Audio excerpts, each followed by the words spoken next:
If you or a family member is in danger or the victim of a crime, you want to be able to pick up the phone, call 911, and have a cop show up. Fast. That's what counts. So is all this community outreach what people really want from the police? Or should we be focusing on the basics of policing? We're going to talk about that.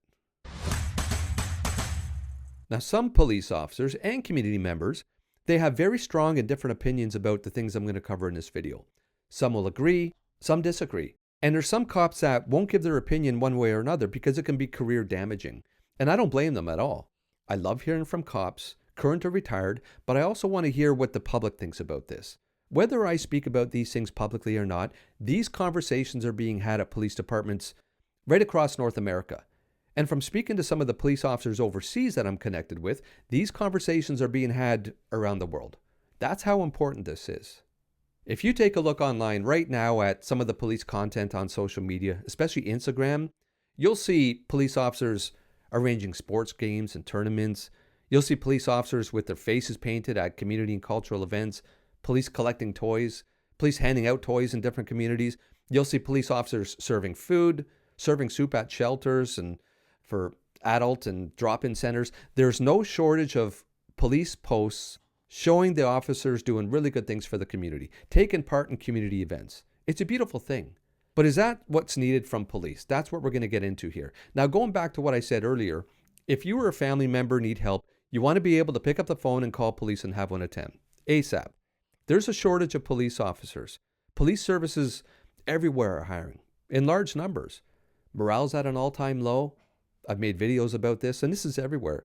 Now, some of it's because of the anti-police sentiment these days, both in person and online, but a lot of it has to do with politics, internally, feeling like there's a lack of support. I mentioned in a recent video that vacation is being canceled, time off is being canceled. It's been brutal this past year. There's mandatory overtime put on officers who are short-staffed as it is. They feel like they're forced to deal with the bad decisions of some politicians, and they've had it. And I'm in complete agreement. Do me a favor here, okay? Don't come at me and call me a hypocrite. I'll save you the trouble. Some of what I'm saying is hypocritical because I've been there, I've done that. But the world's changed. So policing has changed, sometimes by force. In terms of new technology and adapting to new methods, modern day policing is often behind the ball and is stuck playing catch up. Now, something I'm very proud of is the fact that I was the first police officer in the country to hold the title of Community Engagement Officer. My mandate, it was quite simple. Build relationships, break down barriers, establish long-lasting relationships in new and innovative ways. Now, I got that position because at the time I was working very closely with community leaders on all kinds of projects and events, and we had a lot of success. But it's not because of me. I can't take credit. It's because I had the support of command and the community. I worked with individuals. I helped give them a voice to take back their community. It was a true partnership. It was a bit of a different approach than having a community unit assigned to the entire division in general. So this was about forming more one-on-one relationships. Police services everywhere, they're taking this more intimate approach with community relations. But the problem is, it seems as though some police services have taken it too far, and too many officers are dedicated to these community events. This isn't about one police service in particular, okay? I work with police services right across the country, and I've been having these conversations with cops all over North America. And a lot of the police are speaking out. And why is that? Because like I mentioned at the beginning of this video, so many places are short of police and cops are overworked, dealing with canceled time off and vacation, mandatory overtime, no downtime at all in between calls. You finish one call, you barely got enough time to do up your notes before there's, you got to jump to the other call. There's high priority calls impending. Sure, there's always the excuse that you can only finish one call at a time, but you can't rush, to make a bad system work. But cops are human beings, okay, with families. And if there's somebody in danger, you hear a call come over where an abusive ex is on scene and the wife and kids are in danger, you're going to clear and you're going to attend because that's what you would want for your own family. That's what you would want the police to do for your own family. And it's also what the public expects from their police. If you're one of those officers working on the road, or primary response, I should say, going from call to call, no doubt some of your fellow officers are detailed to protests or demonstrations, which means you're now short of officers on your own shift. And now you go online and you see police from your own service taking photos at community events. Everybody's smiling. Everybody's happy. They're eating meals. They're relaxed. Well, how are you going to feel? Would that not create some animosity between the officers contributing to low morale? Of course it would, and it is.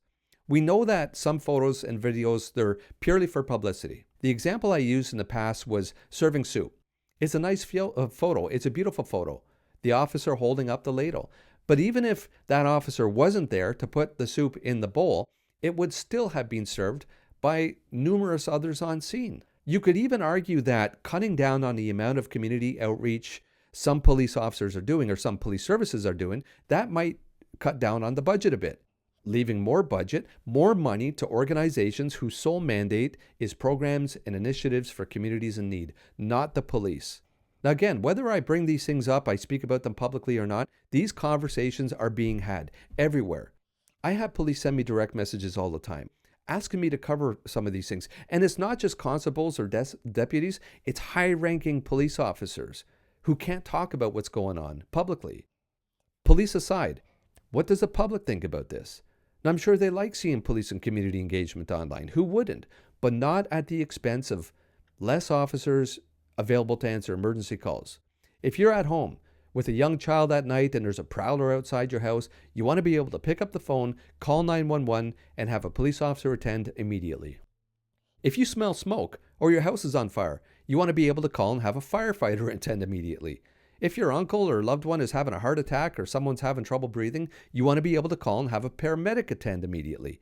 That's their job. Listen, there's plenty of new and experienced and retired officers who think that police need to get back to the basics of policing.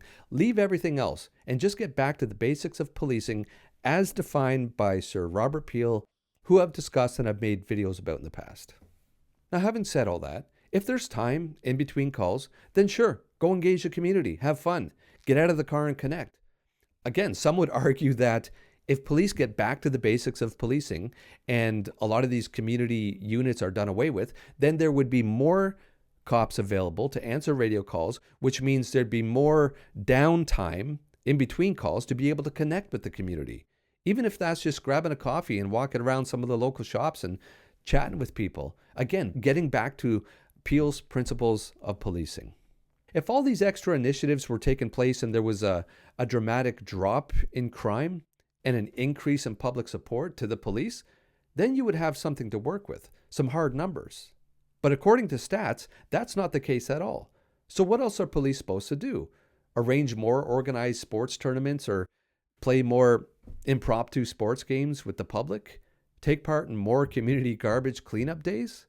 Have they not recognized enough days of significance online? Maybe they forgot a couple? Paint more police cruisers? I have more than a feeling that some of these activities actually have the reverse effect on people and the support that they have for police. We need more cops, and we need our cops to be well paid and have the best equipment to do the job safely and effectively for themselves, but also for the public, for the community. It's a great career, okay? And I strongly recommend it to anybody who feels the call. They want to give back. They like challenges. I made a playlist to answer some questions to help get you on your way if you're interested in policing. Listen, I want to hear from you on this, okay? I'm looking forward to some good conversation and perhaps some respectful debate. Thank you for watching. Be safe out there. Look after one another, and I'll see you in the next video.